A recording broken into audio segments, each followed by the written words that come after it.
Estamos aquí, que hagamos una oración para que la palabra que el Señor hoy ha puesto en mi corazón, pues sea una palabra útil, que nos ayude en nuestro crecimiento espiritual, en nuestra relación con el Señor, que sea cada vez más fuerte, más estable, más firme, y que podamos en estos tiempos difíciles en los cuales el Señor ha decidido que vivamos, pues marcar una diferencia y no dejarnos arrastrar por la corriente de este mundo, sino ser diferentes, lo cual no es fácil, pero no es imposible con ayuda del Señor. Te doy muchas gracias, Señor, en esta tarde, porque cada vez que abro esta Biblia, cada vez que abrimos la palabra de Dios, sabemos que tú nos hablas. Siempre es así, Señor.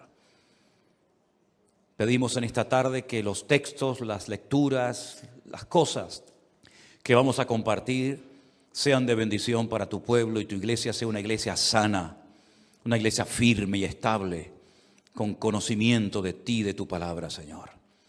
Ayúdanos a compartirla, ayúdanos a asimilarla y sobre todo, Señor, que esta palabra nos ayude a conocerte y a servirte mejor. Pedimos todo en el nombre de Jesús. Amén. Y amén. Gloria al Señor. Hay un capítulo en el Antiguo Testamento que es el capítulo 32 del libro del Éxodo, que es un capítulo, digamos, triste, porque ocurrió algo que dejó en evidencia la situación real del pueblo de Dios. Yo tengo una frase que suelo utilizar muy a menudo cuando hablo con gente y cuando comparto, y es que yo trabajo con realidades, no con cosas que me gustaría, ¿no?, sino con realidades. Y hay una realidad en este capítulo 32, y es que el pueblo de Israel, en este momento puntual, quedó en evidencia. No era tan maduro como se suponía que eran.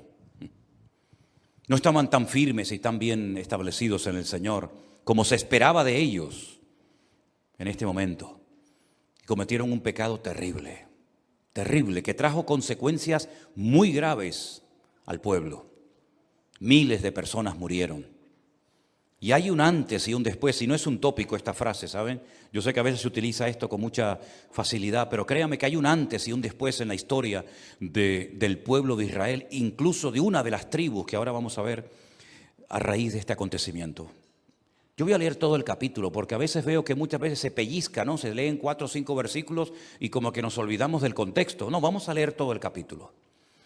En Éxodo 32 dice que viendo el pueblo que Moisés tardaba, quédense con ese detalle, viendo el pueblo que Moisés tardaba en descender del monte, se acercaron entonces a Aarón y le dijeron: levántate, haznos dioses que vayan delante de nosotros, porque a este Moisés, el varón que nos sacó de la tierra de Egipto, no sabemos qué le haya acontecido. Y Aarón les dijo: apartar los zarcillos de oro que están en las orejas de vuestras mujeres, de vuestros hijos, de vuestras hijas, y traédmelos. Fíjate, todo en género femenino. Pero sin embargo el verso 3 dice que todo el pueblo, incluido hombres y mujeres, apartó los zarcillos de oro que tenían en sus orejas y los trajeron a Aarón. Y él los tomó de mano de ellos y le dio forma con buril e hizo de ello un becerro de fundición. Entonces dijeron: Israel, estos son tus dioses que te sacaron de la tierra de Egipto. Solamente como dato, ¿no? Cuando dice estos son tus dioses, emplean la palabra Elohim, uno de los nombres de Dios, el primero que aparece en la Biblia, ¿no? Estos son tus Elohim, estos son tus dioses. Viendo esto, Aarón edificó un altar delante del becerro y pregonó a Aarón y dijo: mañana será fiesta para Jehová, para el Señor. Y al día siguiente madrugaron y ofrecieron holocaustos y presentaron ofrendas de paz. Y se sentó el pueblo a comer y a beber y se levantó a regocijarse. A regocijarse.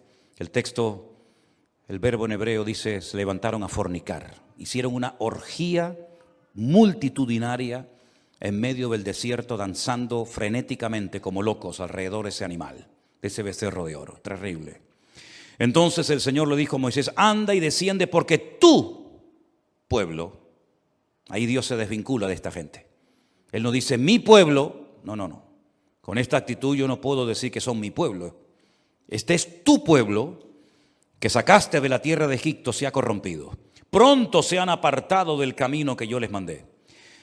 Se han hecho un becerro de fundición y lo han adorado y le han ofrecido sacrificios y han dicho: Israel, estos son tus dioses que te sacaron de la tierra de Egipto. Dijo más el Señor a Moisés: yo he visto a este pueblo, que por cierto es pueblo de dura cerviz. Ahora pues déjame que se encienda mi ira en ellos y los consuma, y de ti haré una nación grande. Entonces Moisés oró en presencia del Señor su Dios y le dijo: oh Señor, ¿por qué se encenderá tu furor contra tu pueblo, que tú sacaste de la tierra de Egipto con gran poder y mano fuerte? ¿Por qué han de hablar los egipcios diciendo: para mal los sacó, para matarlos en los montes y para raerlos de sobre la faz de la tierra? Vuélvete del ardor de tu ira y arrepiéntete de este mal contra tu pueblo. Acuérdate de Abraham, de Isaac y de Israel, tus siervos, por los cuales has jurado por ti mismo y le has dicho: yo multiplicaré vuestra descendencia como las estrellas del cielo, y daré a vuestra descendencia toda esta tierra que he hablado, y la tomarán por heredad para siempre. Entonces el Señor, una expresión humana, no es que Dios se tenga que arrepentir, es simplemente un término humano para entender, ¿verdad?, el cambio que Dios decidió hacer. El Señor se arrepintió del mal que dijo que había de hacer a su pueblo. Volvió Moisés y descendió del monte trayendo en su mano las 2 tablas del testimonio, las tablas que estaban escritas por ambos lados, de un lado y de otro estaban escritas, y las tablas eran obra de Dios, y la escritura era escritura de Dios grabada sobre las tablas. Cuando oyó Josué el clamor del pueblo que gritaba, le dijo a Moisés: alarido de pelea hay en el campamento. Y él respondió: no es voz de alarido de fuertes, ni voz de alarido de débiles, voz de cantar oigo yo. Y aconteció que cuando él llegó al campamento y vio el becerro y las danzas, ardió la ira de Moisés y arrojó las tablas de sus manos y las quebró al pie del monte. Y tomó el becerro que habían hecho y lo quemó en el fuego y lo molió hasta reducirlo a polvo, que esparció sobre las aguas, y lo dio a beber a los hijos de Israel. Y dijo Moisés a Aarón: ¿qué te ha hecho este pueblo, que has traído sobre él tan grande pecado? Respondió Aarón: no se enoje mi señor, tú conoces al pueblo que es inclinado al mal. Porque me dijeron: haznos dioses que vayan delante de nosotros, porque a este Moisés, el varón que nos sacó de la tierra de Egipto, no sabemos qué le ha acontecido. Y yo le respondí: ¿quién tiene oro? Apartarlo. Y me lo dieron y lo eché en el fuego y salió este becerro. Increíble. Viendo Moisés que el pueblo estaba desenfrenado porque Aarón lo había permitido para vergüenza entre sus enemigos, se puso Moisés a la puerta del campamento y dijo: ¿quién está por Dios? Júntese conmigo. Y se juntaron con él todos los hijos de Leví. Y él les dijo: así ha dicho el Señor, el Dios de Israel: poned cada uno su espada sobre su muslo, pasad y volved de puerta a puerta por el campamento, y matad cada uno a su hermano, a su amigo y a su pariente. Y los hijos de Leví lo hicieron conforme al dicho de Moisés, y cayeron del pueblo aquel día como 3,000 hombres. Entonces Moisés dijo: hoy os habéis consagrado al Señor, pues cada uno se ha consagrado en su hijo y en su hermano, para que él dé bendición hoy sobre vosotros. Y aconteció que al día siguiente dijo Moisés al pueblo: vosotros habéis cometido un gran pecado, pero yo subiré al Señor, quizá le aplacaré acerca de vuestro pecado. Entonces volvió Moisés al Señor y le dijo: te ruego, pues, que este pueblo ha cometido un gran pecado, porque hicieron dioses de oro, que perdones ahora su pecado, y si no, ráeme ahora de tu libro que has escrito. Y el Señor le respondió a Moisés: al que pecare contra mí, a éste raeré de mi libro. Ve pues ahora, lleva a este pueblo a donde te he dicho. He aquí mi ángel irá delante de ti, pero en el día del castigo yo castigaré en ellos su pecado. Y el Señor hirió al pueblo porque habían hecho el becerro que Aarón formó. ¿Cuántos dicen amén? Es una historia triste, ¿no? No es nada agradable leer que el pueblo de Dios cae tan bajo, haciendo cosas que se suponen que tenían que tener más que superadas. Pero después de 40 días quedó en evidencia que ellos evidentemente habían salido de Egipto, pero Egipto no había salido de ellos. Todavía Egipto estaba dentro de sus corazones. Permítame que les ponga el ejemplo. Cuando Abraham salió de Egipto y se fue, la Biblia dice que el faraón le hizo un regalito. Le regaló una mujer, una sierva, una criada llamada Agar. Es decir, que le metió en la casa de Abraham un trocito de Egipto, que después fue un desastre. Y todos sabemos las consecuencias de aquel regalito que Abraham aceptó.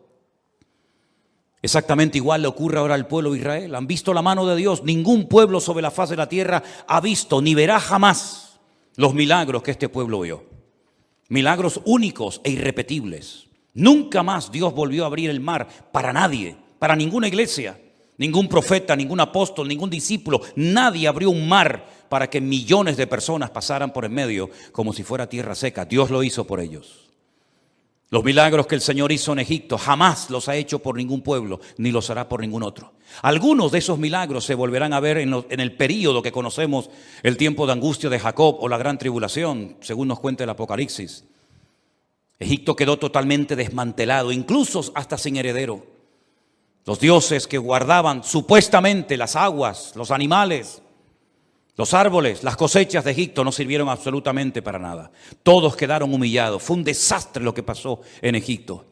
Y aquella nación por la cual nadie daba ni un centavo, lograron salir con mano poderosa porque el Señor los sacó. Y los sacó con un propósito, no solamente para humillar a los enemigos, no solamente para que el faraón quedara bien claro de que no servía para nada y que no era el hijo del dios Ra, el dios del sol, ni mucho menos, sino que los sacó con el propósito de conducirlos por la península del Sinaí y llevarlos a una tierra llamada Canaán, Israel, la tierra que fluye leche y miel, tierra que estaba habitada por 7 naciones que se habían metido en un territorio que no les había correspondido en heredad. Por ejemplo, para mencionar uno de estos pueblos, los filisteos no eran de Canaán, los filisteos eran de la isla de Creta, que navegaron hasta la costa de Israel y se apropiaron de 5 ciudades, como ya les he dicho en otras ocasiones.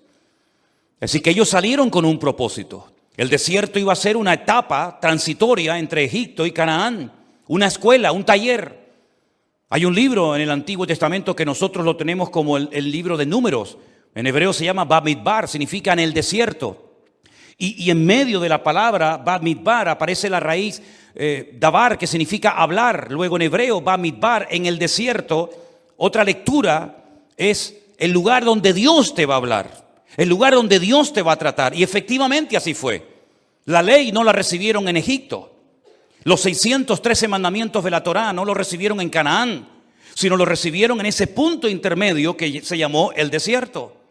Moisés tiene que subir a lo alto de una montaña y está 40 días en comunión con Dios. Y durante esos 40 días Dios con el poder de su palabra escribió en tablas los 10 mandamientos, aparte de otros muchísimos mandamientos e instrucciones que le dio para que cuando descendiera del monte los compartiera con el pueblo de Israel, para que ellos supieran cómo comportarse cuando llegaran a la tierra prometida. Y en vez de dejarse arrastrar y asimilarse a las costumbres de los pueblos paganos, ellos conquistaran no solamente la tierra físicamente hablando, sino espiritualmente hablando también. Y así como en Egipto el enemigo fue derrotado, que también derrotaran al enemigo en Canaán. Y por eso le dio leyes a los agricultores, a los ganaderos, a las viudas, a los solteros, a los sacerdotes, a todo el mundo le dio leyes para que supieran cómo comportarse. Les explicó cómo se tenían que hacer los sacrificios, cómo se tenía que construir el tabernáculo, en qué dirección geográfica tenía que estar, quién tenía que montarlo, quién tenía que desmontarlo, qué animales servían, qué animales quedaban totalmente descartados, etcétera, etcétera. Son 613 mandamientos, las mismas semillas que tiene una granada en Israel, para que recuerden cada vez que se coman una granada que hay 613 mandamientos en la Torá, en lo que llamamos el Pentateuco, el Humash. Y Moisés está en el monte Sinaí recibiendo todas esas instrucciones, todas esas palabras. De hecho, hay un libro que se llama Devarim, que significa las palabras que Dios le dio a Moisés en el desierto, o Deuteronomio. En esos 40 días el pueblo no supo comportarse. Al faltar el liderazgo, al faltar la cabeza, al faltar Moisés, el varón de Dios, el pueblo se desenfrenó y salió lo que llevaban dentro. Y es que tarde o temprano saldrá lo que llevamos dentro de nuestras vidas. El Señor dice que de la abundancia del corazón, ahí está. No es nada nuevo la enseñanza que les estoy dando. Tocaron fondo. Y el que permitió y el que consintió todo esto fue nada más y nada menos que el hermano del pastor, Aarón, que encima era el hermano mayor de Moisés. Los tres hermanos, Aarón, Moisés o Miriam y Aarón, y Moisés el pequeño. Y él dice que iban a hacer una fiesta para el Señor. ¿Pero qué fiesta le van a hacer al Señor si el Señor no va a estar presente en ese acto, en ese escándalo, en esa vergüenza que van a hacer en medio del desierto? Dándole forma. No es que tiraron el oro, como él decía, al fuego y salió el becerro. No. Tú le diste forma. Tú fuiste copartícipe de este relajo, de este desorden. Y os estáis comportando exactamente igual que como se comportaban los egipcios, a los cuales el Señor derrotó y a los cuales el Señor humilló. Y quedó bien claro que Dios no acepta este tipo de culto, que Dios no acepta este tipo de manifestaciones de la carne. ¿Y cuántas veces en las iglesias se confunden manifestaciones de la carne con el mover del Espíritu Santo? No, déjenlo, está bajo el Espíritu de Dios. No, está bajo el Espíritu, pero no precisamente el de Dios. Pero hay tan poco discernimiento hoy en día en las iglesias y en el ministerio, que muchas veces se manifiestan endemoniados y creen que es el Espíritu Santo el que está hablando y moviéndose en las personas. Y cuántas falsas profecías y cuántos falsos moveres, falsas unciones que no vienen del corazón de nuestro Dios, se mueven hoy en día y encima se les aplaude, y eso es lo que la gente quiere. Esto fue lo que pasó en el desierto. No dieron la talla, hicieron el ridículo, cayeron muy bajo. Y ellos querían un liderazgo. Y esos líderes iban a ser aquellos becerros, porque no fue uno, realmente fueron 2 becerros los que se levantaron. Y querían que ellos los llevaran otra vez, ¿a dónde? A Egipto, atrás, al pasado. Cuando el Señor le dijo, nunca más vuelvan a andar por ese camino, nunca más vuelvan a Egipto, porque yo les he sacado para que nunca más tengan por qué volver a ese país donde yo demostré mi poder y mi gloria y mi autoridad. El estilo de vida que estaban viviendo en ese momento aquel pueblo era el estilo de vida de los mundanos, de los idólatras, de los paganos en Egipto. Se les había impregnado en la carne, en su estilo de vida, en su forma de adorar, en su forma de expresar su alabanza. Se les había metido Egipto hasta el fondo. Y Aarón fue copartícipe de todo esto. ¿Cómo no va a perder los papeles? ¿Cómo no va a entrar en ira y en cólera Moisés después de estar 40 días y 40 noches en la presencia del Señor y encontrarse a su pueblo haciendo cosas terribles? No pudo soportar aquello. Rompió las tablas de los 10 mandamientos. Luego tuvo que volver a subir para que el Señor le diera lo que un día le dio, pero que él rompió, ¿verdad? Y es que todos los seres humanos, incluidos también los pastores, tenemos un límite. Nuestro conocimiento es limitado, nuestro amor, por mucho que digamos, es limitado. Nuestra fe es limitada. Y también nuestra paciencia es limitada. Y que conste que Moisés, dice la Biblia, que era el más manso de toda la tierra. Y lo sacaron de quicio. No aguantó esto. Y el Señor le dijo, voy a destruir al pueblo. No voy a tolerar que mi pueblo haga esto y que me provoquen a ira. Así es que no te preocupes, los voy a arrasar a todos, pero haré de ti una nación grande. Y entonces Moisés es cuando entra, si me permiten, en negociaciones con su Dios. Y le dice, no, Señor. ¿Qué van a pensar los pueblos cuando oigan que tú no fuiste capaz de introducirlos en la tierra prometida? Recuerda, Señor, lo que le prometiste, lo que le juraste por ti mismo a tu siervo Abraham, a Isaac, a Jacob, aunque él menciona el nombre de Israel. No, Señor, no hagas esto. Y el Señor, por la oración de intercesión de Moisés, salvó a toda una nación, salvó al pueblo de Israel, porque es que la oración tiene un poder extraordinario, queridos hermanos. Increíble, increíble. Si en vez de perder el tiempo en discusiones y en tonterías, invirtiéramos y nos ocupáramos más en orar y en buscar la presencia del Señor, otro gallo cantaría. El Señor al final le dice que Él no va a ir con ellos. Bueno, no los voy a destruir, pero yo no voy a ir más con ustedes. Y entonces otra vez entra Moisés en una tremenda negociación con Dios, diciéndole, y se para delante de Dios y le dice, si tú no vas conmigo, yo de aquí no me muevo. Y otra vez el Señor le dice, está bien, voy a ir con ustedes, voy a ir contigo. Qué tremendo, ¿verdad? Qué conocimiento de Dios. Cómo se movía este hombre en la presencia del Señor con una libertad extraordinaria. Pero en varias ocasiones lo llevaron hasta el extremo y terminó en una ocasión, como hemos leído en esta noche, rompiendo nada más y nada menos que la mismísima obra de Dios, porque no aguantó la presión. Dios nos está enseñando a nosotros los cristianos en este último tiempo a saber comportarnos bajo presión. Y muchos cristianos todavía no han aprendido que la presión va a ir en aumento. Y muchos cristianos no se percatan que la vida cristiana no solamente consiste en tener muchísimos privilegios, que gloria a Dios los tenemos, sino también en compromisos y en responsabilidades. Y uno de ellos es demostrarle al mundo, a nosotros mismos y a nuestro Dios, que nosotros sabemos trabajar con dinero o sin dinero, con muchos o con poco, o con la iglesia vacía y cerrada. Demostrarle al Señor, a nosotros mismos y al mundo, que nosotros no necesitamos aplauso ni de reconocimiento de nadie, sino que somos capaces de sacrificarnos y de esforzarnos por nuestro Dios en cualquier circunstancia, en cualquier lugar, con presión, con aplausos, con traiciones o con lo que sea. La iglesia del Señor ha aprendido a caminar en victoria en medio de las circunstancias de la vida. ¿Cuántos dicen amén? ¿Cómo hubiéramos actuado nosotros si hubiéramos estado solos en el desierto, sin liderazgo, sin cabeza? Porque dicho sea de paso, los que se quedaron en lugar de Moisés, la verdad es que no valía mucho que digamos. Fíjate el hermano de Moisés cómo era. Fue el que consintió, fue el que permitió para tener contento al pueblo, ¿verdad? Fue incapaz de decir, no, nosotros no vamos a hacer eso. Hay que aprender a esperar, porque una de las lecciones que el Señor nos está enseñando en este tiempo es aprender a esperar. Si mi hermano hubiera muerto y ya el Señor se lo hubiera llevado a su presencia, el Señor nos lo habría dicho. Así que aprendamos a esperar tranquilamente, a gozarnos en la espera, que ya vendrá, no se preocupen. Y efectivamente Moisés no había muerto.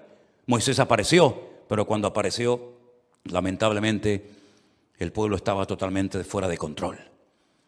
La lectura bíblica que se leyó esta tarde, nuestro hermano Rafael la leía en el Evangelio según San Mateo, es muy interesante porque ahora no encontramos a un hombre en la montaña hablando con Dios, sino ahora encontramos nada más y nada menos que al Señor Jesucristo en una montaña teniendo comunión con el Padre. Y es el famoso relato del monte de la transfiguración.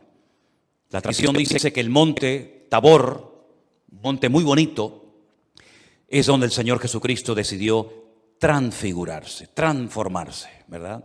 Y comenzar a enseñarle a 3 de sus discípulos, a 3 testigos, Pedro, Jacobo y Juan, parte de su gloria.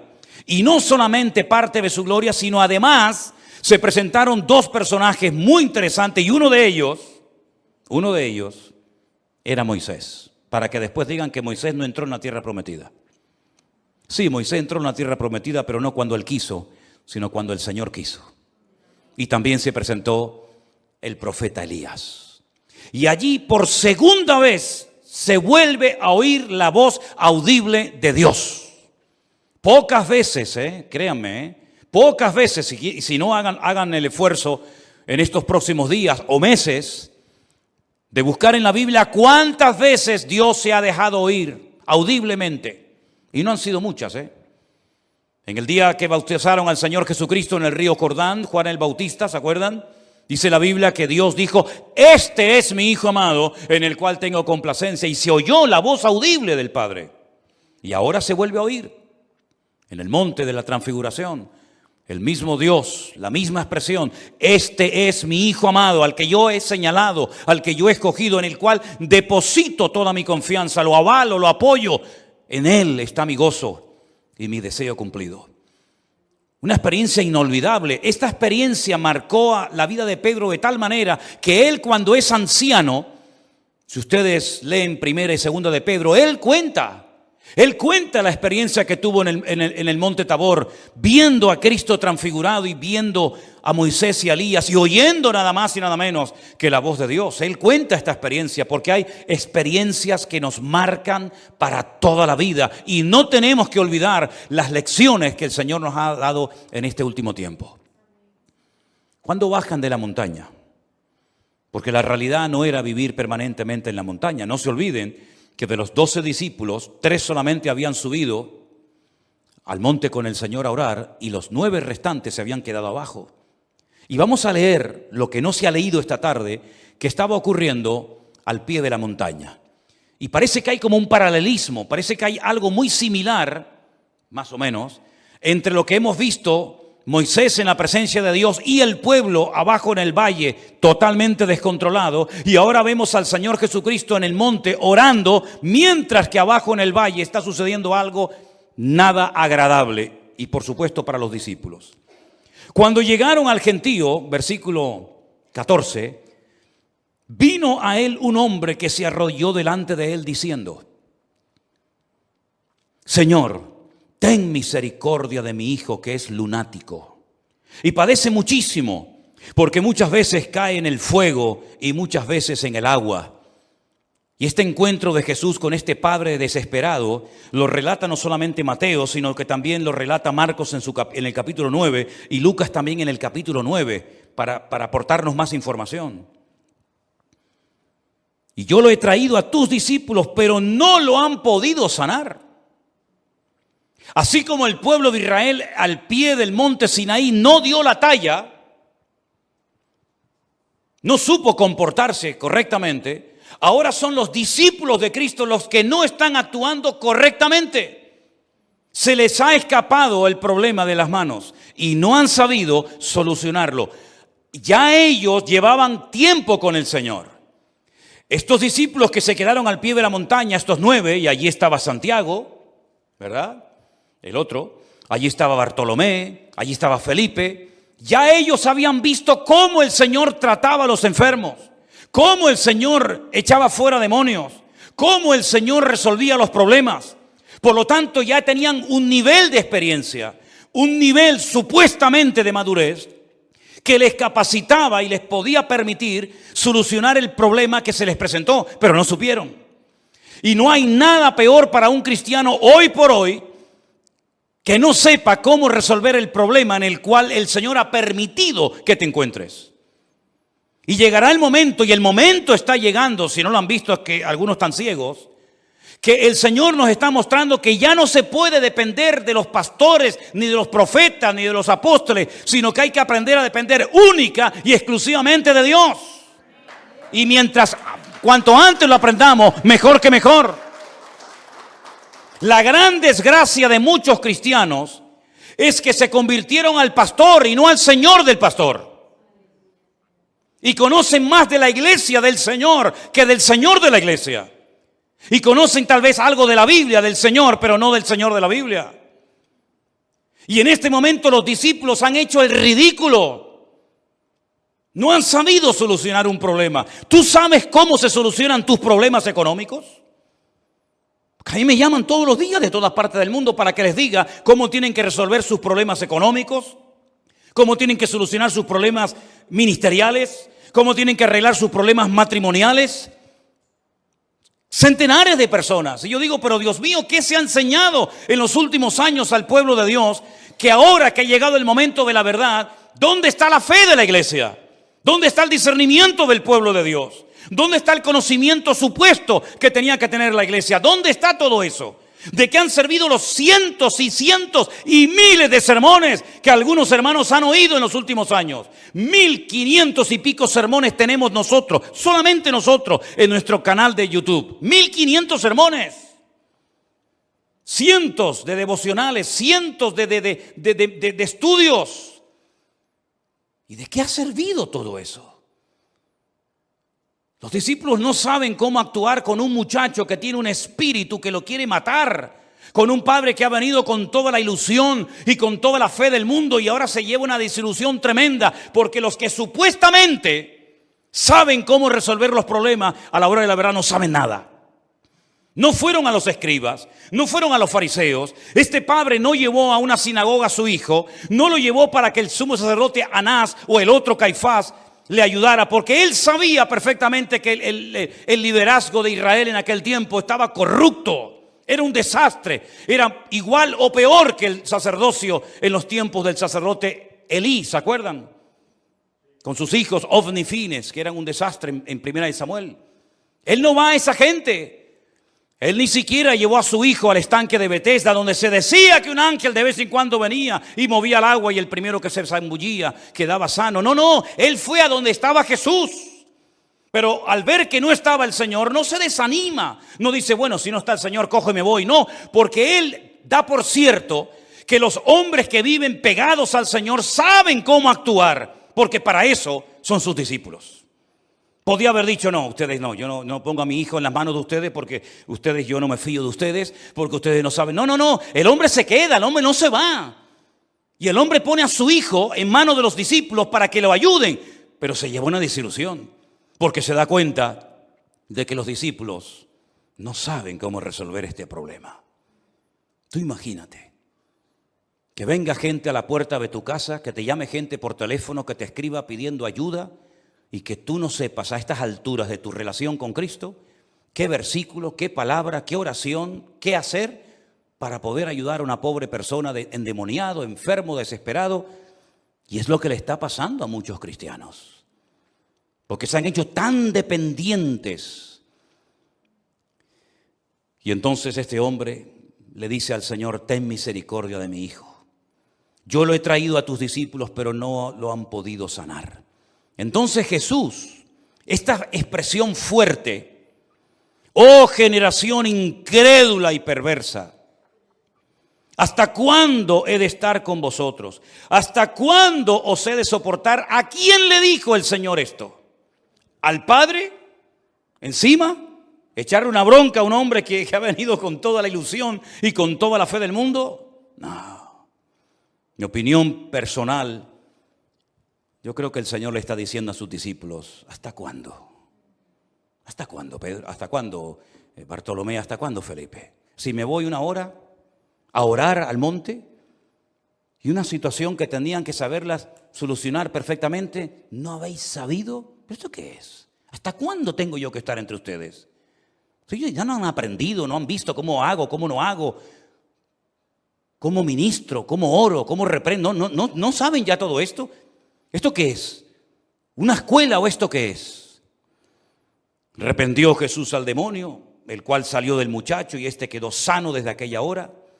Y entonces ahora viene la segunda parte de la historia, muy interesante, por cierto. Vinieron entonces los discípulos a Jesús aparte, no se atrevían a preguntarle tal vez en público, ¿por qué nosotros no pudimos echarlo fuera?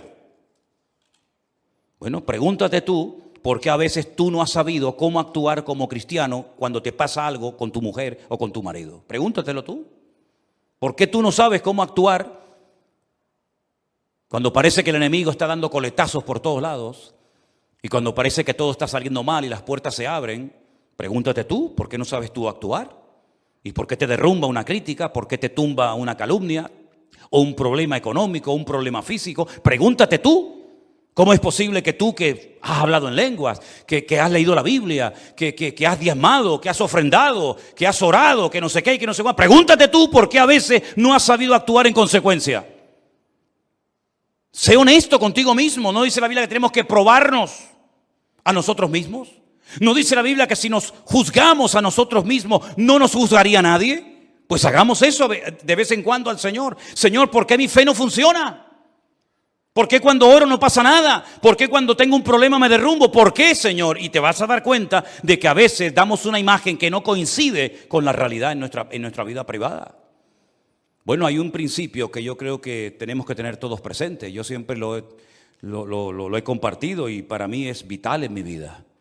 Entra en tu aposento, cierra la puerta y tu Padre que te ve en secreto te recompensará en público. Eso es una ley del reino de Dios. Eso funciona siempre, sí o sí. La privacidad, la comunión, la intimidad con Dios trae resultados. Los que Él quiera, no los que yo quiera, ¿verdad? Pero en este caso el resultado era que este niño se fuera sano y que este padre pudiera dar testimonio en su barrio, en su familia, en su pueblo, en su ciudad, de que su hijo fue sanado por el poder de Dios. Pero no lo pudo hacer. ¿Por qué? Porque sus discípulos no fueron capaces de solucionar y tomar control y autoridad sobre esta situación. Y Dios nos va a poner a prueba. Dios nos va a poner a prueba a todos. En lo económico, en lo espiritual, en lo ministerial. Dios nos ha puesto y nos va a seguir poniendo a prueba para que nos demostremos a nosotros mismos si verdaderamente estamos tan firmes como pensábamos que estábamos, o estamos muy verdes todavía y nos falta mucho crecimiento espiritual. ¿No le decía el apóstol Pablo a los hermanos de la iglesia de Corinto en el capítulo 1, hermanos, doy gracias al Señor de que nada os falta en ningún don? Capítulo 1, extraordinario. Pero cuando llegas al capítulo 3 es un desastre, porque le dice, hermanos, ustedes que están con los dones para arriba y para abajo, ustedes que no les falta de nada espiritualmente hablando, ¿cómo es posible que debiendo ser ya maestros seáis niños y hayan celos y envidias entre vosotros? Yo soy de uno, yo soy de otro. ¿Quién predica hoy? No, a mí sí no me gusta, yo voy el próximo domingo. Yo soy de Pablo, yo soy de este, yo soy de aquel. ¿Cómo es posible que todavía ustedes están bebiendo leche cuando ya tenían que estar comiendo solomillo y carne? Capítulo 1, nada os falta ningún don. Capítulo 3, carnales, niños en Cristo, inmaduros. ¿En qué quedamos? Es que los dones, queridos hermanos, no siempre van en consonancia con la madurez y con el carácter de un creyente. Hay gente que en su carácter son un desastre. Un desastre. Y por eso muchas veces escuchamos expresiones como, este es cristiano, esta es cristiana, esta va a tu iglesia. No, pero después vas a la iglesia y lo ves, sí, déjate de tanta barrándara y paga lo que debes. Y perdona cuando te ofenden. Y atiende a tu marido que lo tienes abandonado, que crees que te casaste con la iglesia en vez de te casaste con él. Y atiende a tu hija y a tu hijo, que no sabe lo que está viendo en la dichosa tablita esa diabólica que tienen los chiquillos atontados. ¿Verdad? Hay que probarnos a nosotros mismos y decir, bueno, ¿cómo estamos delante del Señor? Y este tiempo desde marzo del 2020, que a mí me marcó a fuego la vida y me la cambió para siempre, ¿verdad? El Señor nos ha estado demostrando que Él es fiel, que Él es galardonador de los que le buscan, que Él no falla, que Él está ahí, que su fidelidad es real, constante, genuina, verdadera. Pero también muchos han quedado en evidencia y no han aguantado. Y se han derrumbado y se han desanimado. Pero nosotros tenemos que tener en cuenta que, mira, ni ángeles, ni principados, ni potestades, ni lo presente, ni lo porvenir, ni ninguna cosa creada nos podrá separar del amor de Cristo, el Señor nuestro. Antes somos más que vencedores, dice la Biblia. Aleluya. Es el momento de vivir para Cristo de verdad. Ya no es tiempo de teorías, las teorías no funcionan. Y en este tiempo menos todavía. En este tiempo las teorías no funcionan. ¿Por qué nosotros no pudimos echarlo fuera? Y el Señor les dijo, por vuestra poca fe. Una de las cosas que me gusta muchísimo del Señor es que con pocas palabras dice mucho. Y lo que no me gusta de la gente es que para decirte una cosa te están 3 horas hablando. El Señor era todo lo contrario. ¿Me están preguntando por qué? Pues muy fácil, por vuestra poca fe. Vuestra fe no es la que tiene que ser a estas alturas de la vida. Los hombres de más fe en Israel tendrían que ser ustedes. Ustedes tenían que ser un ejemplo a los demás de fe. Los escribas y fariseos tenían que venir a ver cómo viven ustedes una vida victoriosa y poderosa. Pero todavía no tenéis esa fe. Y por eso hacéis el ridículo cuando viene pruebas y dificultades a vuestra vida. Ahora, para resumir, el pueblo de Israel sale de Egipto, vio la gloria del Señor, pero no dio la talla porque no supo esperar en el Señor. Y los que no saben esperar en el Señor pueden cometer, sobre todo en este tiempo, terribles decisiones. Los que no sepan esperar en el Señor. Ahora nos damos cuenta de lo importante que es ese salmo que dice, encomienda al Señor tu camino, confía en Él y Él hará. Espera pacientemente en el Señor, ¿verdad? Deleítate a sí mismo en el Señor y Él te concederá las peticiones de tu corazón, etcétera, etcétera. Aprender a esperar. No supieron esperar, Cometieron el peor error de su vida, querer volver al pasado, querer volver a Egipto y además hacerse con 2 becerros de oro, que eso fue una abominación y una herejía contra el Señor. Tenemos ahora el ejemplo del Señor se va al monte a orar y los que quedaron en el valle no supieron cómo actuar. ¿Dónde estás viviendo tu cristianismo? ¿En el monte o en el valle? Porque si lo vives en el valle, estoy hablando metafóricamente, ¿verdad? Si lo vives en el valle, no sabrás cómo responder a los problemas, no sabrás cómo responder a las necesidades que se te presenten, porque vives abajo en el valle. Pero ¿qué le dijo el Señor a Abraham? Sal de la